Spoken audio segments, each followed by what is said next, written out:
श्री कृष्ण और अरिष्टासुर वध की कहानी। टेल द स्टोरी ऑफ भगवान श्री कृष्ण के बचपन की इस कहानी। अरिष्टासुर दानव। राधा जी, जब श्री कृष्ण नन्हे से बालक थे और गोकुल में अपने बाबा नंद की गाय भैंसों को चराया करते थे, तब उन्होंने मामा कंस द्वारा भेजे गए कई राक्षसों का वध किया था। ऐसे ही एक बार कंस ने कृष्ण को मारने के लिए अरिष्टासुर असुर को भेजा। अरिष्टासुर ने कृष्ण को मारने के लिए एक विशाल शरीर और बड़े सींगों वाले बैल का रूप लिया और गोकुल में घुस गया। वह अपने खुरों से धरती खोदने लगा। उसके भारी खुरों से भूमि ऐसे कांपने लगी जैसे भूकंप आ गया हो। बैल बने अरिष्टासुर की गुर्राने की आवाज इतनी भयानक थी कि गोकुल में कुछ गर्भवती गायों और महिलाओं का गर्भपात हो गया। अरिष्टासुर के इतने भयानक रूप से सारे गोकुलवासी बहुत भयभीत हो गए और इधर उधर भागने लगे। घबराकर सब कृष्ण को सहायता के लिए पुकारने लगे। श्री कृष्ण ने जब यह हाहाकार सुना तो वह अरिष्टासुर के सामने प्रकट हुए और उससे कहा, हे तुच्छ प्राणी, तुम गोकुलवासियों को क्यों डरा रहे हो?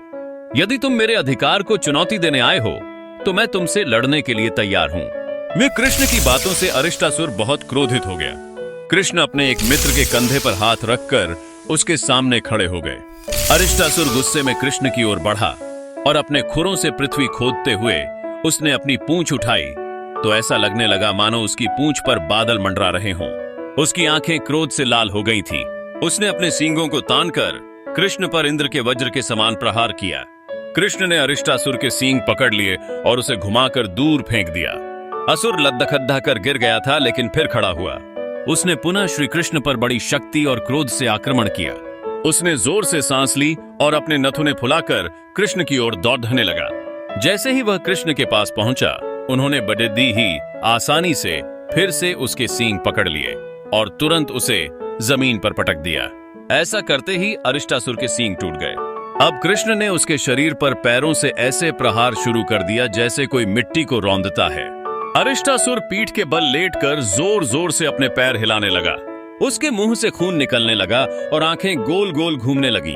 अगले ही क्षण बेदम होकर उसकी मृत्यु हो गई। इस घटना की खबर जब राधा को हुई तो वह दुखी हो गई।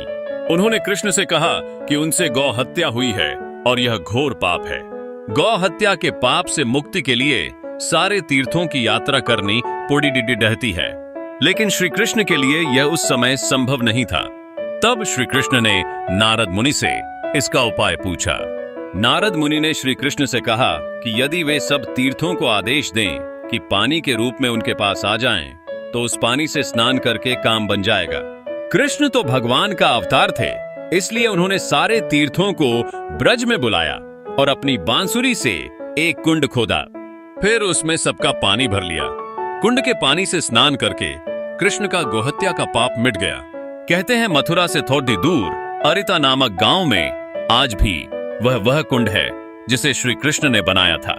श्री कृष्ण और अरिष्टासुर वध की कहानी से यह सीख मिलती है कि जो व्यक्ति बुरी प्रवृत्ति से दूसरों को तंग करता है उसे सदैव दंड मिलता है। आपको हमारा यह वीडियो कैसा लगा? कृपया कमेंट्स में बताएं। और अगर आपको यह वीडियो